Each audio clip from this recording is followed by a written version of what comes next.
मेरे बच्चे, तुम भाग्यशाली हो कि तुम्हें यह संदेश प्राप्त हुआ। निसंदेह हर किसी को नहीं, भाग्यशाली व्यक्ति को ही मिलेगा। जिस व्यक्ति ने अपने जीवन में बहुत से पुण्य कार्य किए हैं। तुम उन सभी भाग्यशाली लोगों में से एक हो। मेरे बच्चे, स्वर्ग से मैं तुम्हें बहुत ही महत्वपूर्ण संदेश देना चाहता हूं। ये एक रहस्यमयी बात है। यह संदेश एक खास व्यक्ति के बारे में है। तुम उसे समझने की कोशिश करो। मेरे बच्चे, क्योंकि यह तुम्हारे परिवार के लिए बहुत आवश्यक है। तुम्हारे परिवार के हालात अभी ठीक नहीं हैं, इसलिए तुम परेशान हो। लेकिन तुम्हारे परिवार में से एक ऐसा व्यक्ति है जिस पर ईश्वर की कृपा है। उसके अच्छे कार्यों के कारण वह तुम्हारे परिवार पर आने वाले हर विपत्ति का सामना स्वयं ही कर लेता है और तुम्हें पता भी नहीं चलता। वह तुम्हारे परिवार के सबसे बड़े सदस्य हैं। उसने अपने जीवन में बहुत कुछ देखा है। इसलिए जब भी तुम्हारे सामने कोई बड़ी समस्या आए, तुम्हें कुछ न समझ में आए, तो तुम उस सदस्य की सहायता अवश्य लेना। वह तुम्हें सही मार्ग बताएगा मेरे बच्चे, क्योंकि उस पर तुम्हारे खानदान के स्वर्गवासी पूर्वजों का भी आशीर्वाद है।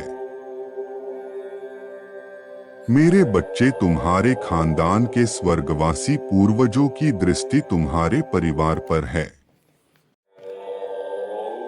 उस पर ईश्वर ने विशेष कृपा की है। इसलिए वह जो भी बताएगा तुम्हारे लिए अच्छा होगा। उसे यह भली भांति पता है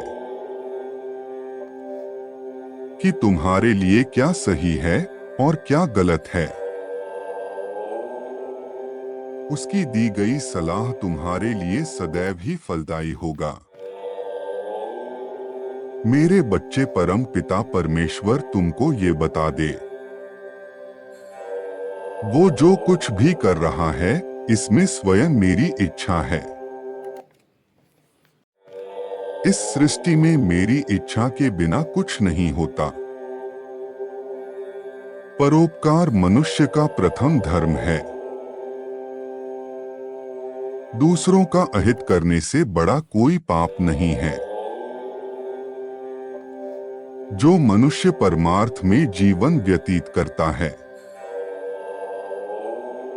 वह स्वतः भगवान के समीप रहता है। परमात्मा की कृपा के बिना संसार में कुछ भी संभव नहीं है। भगवान के लिए भक्त से बढ़कर कोई नहीं होता है,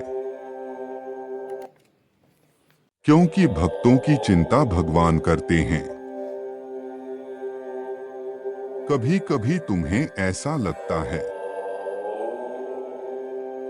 कि वह सदस्य तुम्हें जो कुछ भी कहता है तुम्हारे समझ में नहीं आता। तुम जैसा सोच रहे हो वह उसके ठीक विपरीत तुमसे कहता है। कभी कभी तुम्हें ऐसा लगता है कि वह जो फैसले तुम्हारे लिए ले रहा है वह सही नहीं है, किंतु मैं तुम्हें यह बताना चाहता हूं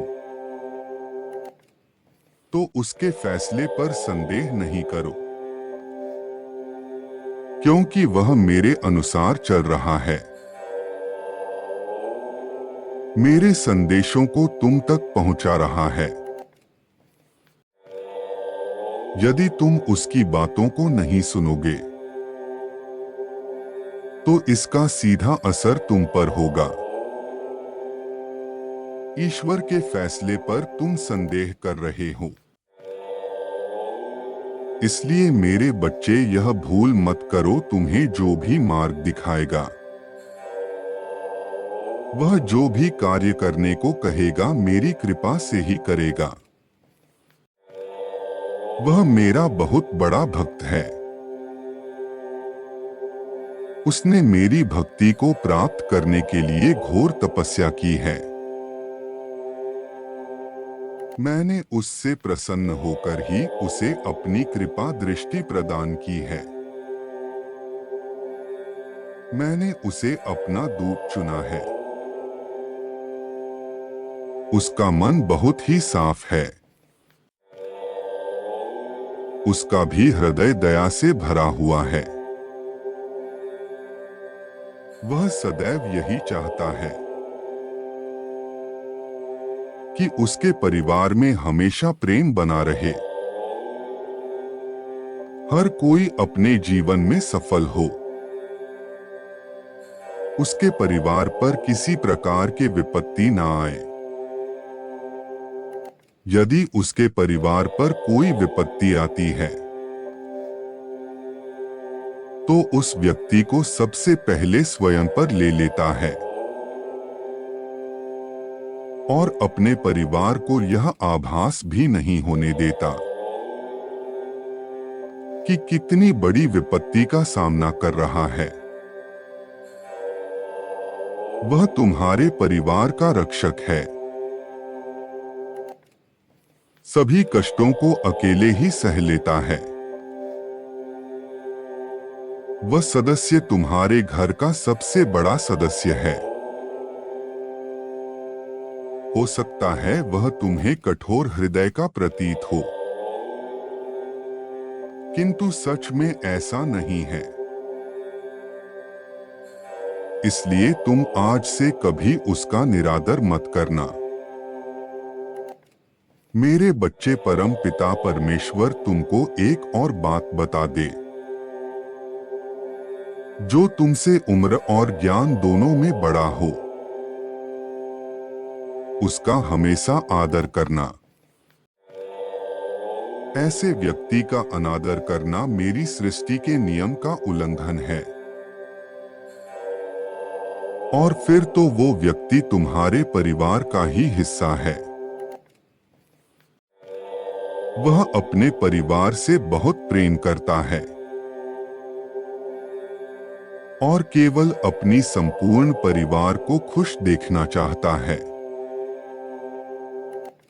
वह मेरा भेजा हुआ आशीर्वाद है। उसका सम्मान करो, उसकी बातों का अनुसरण करो, तभी तुम्हारा कल्याण होगा। मेरे प्रिय, वो जब भी तुम्हें कुछ कहता है या तुम्हारा मार्गदर्शन करता है तो ये समझ लेना ये मैं ही कर रहा हूँ, वो तो बस एक जरिया है। परम पिता परमेश्वर की मर्जी से तुम्हारे जीवन में वो आया है। मैं तुमसे भी उतना ही स्नेह करता हूँ जितना तुम मुझसे करते हो। मैं तुम्हारा कभी बुरा नहीं चाहूंगा। तुम मेरे नेक बच्चे हो। प्रत्येक व्यक्ति के जीवन में परिवार का काफी महत्व होता है। परिवार एक व्यक्ति की ताकत होता है जो कि प्रत्येक समस्या में एक साथ खड़ा रहता है। परिवार एक व्यक्ति की रीढ़ की हड्डी की तरह होता है जो कि हमेशा व्यक्ति को सहारा देती रहती है। तुम सदा खुश रहो और अपने परिवार को भी खुश रखो।